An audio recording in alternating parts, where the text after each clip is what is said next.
عذاب کیا ہے، اور آقا کریم صلی اللہ علیہ وسلم نے کسی کو گالی دینا یہ کتنا بڑا گناہ فرمایا ہے، اور اس کی کیا وعید حضور صلی اللہ علیہ وسلم نے فرمائی ہے، اسے آپ سماعت فرمائیں تاکہ آپ محسوس کر سکیں کہ آج ہمارا معاشرہ جو گالی سے صبح کرتا ہے اور گالی سے رات کرتا ہے، اس معاشرے کے اندر بسنے والے مسلمانوں کا انجام حضور کے نزدیک کیا ہے اور اللہ کے نزدیک کیا ہے۔ آقا کریم صلی اللہ تعالی علیہ وسلم نے ارشاد فرمایا، دو گالی گلوچ کرنے والوں نے جو کچھ ایک دوسرے کو کہا اس کا گناہ ابتدا کرنے والے پر ہے جب تک کہ مظلوم زیادتی نہ کرے۔ دو لوگ جو ایک دوسرے کو گالی دیتے ہیں، اس میں جس نے گالی کی ابتدا کی ہوگی گالی دینے کی، اس کا گناہ اس کے اوپر ہے۔ یعنی اگر دوسرے نے جواب میں گالی دی تو جواب میں جس نے گالی دی ہے اس کو تو گناہ ملے گا، لیکن اس پہل کرنے والے کو اللہ عز و جل زیادہ سزا عطا فرمائے گا، اور گناہ سب سے زیادہ اس کے نام اعمال کے اندر لکھا جائے گا۔ میرے پیارے آقا صلی اللہ علیہ وسلم کے پیارے دیوانوں، اس حدیث کو ہمیشہ کے لیے ذہن میں محفوظ کر لو، اسے کبھی بھی زندگی میں مت بھولنا۔ رسول گرامی وقار صلی اللہ تعالی علیہ وسلم کے نائبین، صلحاء امت اور مومنین کے حقوق کو بیان کرنے والے اس حدیث کو اکثر بیان کرتے ہیں، اسے بھی آپ ہمیشہ کے لیے ذہن میں رکھیں۔ رسول گرامی وقار صلی اللہ علیہ وسلم نے فرمایا، سباب المسلم فسوق وقتالہ کفر، مسلمان کو گالی دینا اللہ و رسول جل جلالہ و صلی اللہ علیہ وسلم کی نافرمانی ہے، اور اسے قتل کرنا کفر ہے۔ مسلمان کو گالی دینا، یوں کسی کو بھی گالی آپ نہیں دے سکتے، لیکن اگر کسی نے کسی مسلمان کو گالی دی تو یہ اللہ اور اس کے رسول کی نافرمانی ہے۔ اور یہاں مجھے ایک حدیث شریف کا مفہوم یاد آ رہا ہے۔ بہت سارے لوگ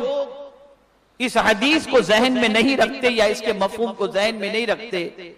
اور ناواقفیت کی بنیاد پر آج بہت سارے کاروباری لوگ اپنے ملازمین کے حوالے سے یہ کہتے ہیں کہ مولانا جب تک کہ اس کو گالی نہ دو اس کی سمجھ میں بات ہی نہیں آتی، گالی کے بغیر کام نہیں چلتا۔ لیکن فرمایا گیا جب کوئی بندہ مومن گالی بکتا ہے تو وہ اللہ کی نظروں سے گر جاتا ہے۔ اب آپ مجھے بتائیے، جو اللہ کی نظروں سے گر جائے اسے کون اٹھا سکتا ہے؟ اسے کون اٹھا سکتا ہے؟ آج مسلم محلوں کا حال دیکھیے، مسلم بچوں کا حال دیکھیے، مسلم نوجوانوں کا حال دیکھیے، تو آپ کو یہ چیز ملے گی کہ جہاں کثرت سے مسلمان رہتے ہیں وہاں کے چھوٹے چھوٹے بچے بھی ماں بہن کی گالیاں بکتے دکھائی دیتے ہیں، اور گھروں میں بھی آج جھگڑے ہوتے ہیں تو ایک دوسرے گالی گلوچ کے بغیر اپنی گفتگو کو نہ شروع کرتے ہیں نہ ختم کرتے ہیں۔ گالی بکنا یہ اتنا بڑا گناہ ہے کہ کل بروز قیامت جس کو گالی بکی گئی اس کے نام اعمال کے اندر بندے کی نیکیوں کو منتقل کر دیا جائے گا، اور بندہ کل بروز قیامت اس حال میں اللہ کی بارگاہ میں آئے گا کہ وہ مفلس ہوگا۔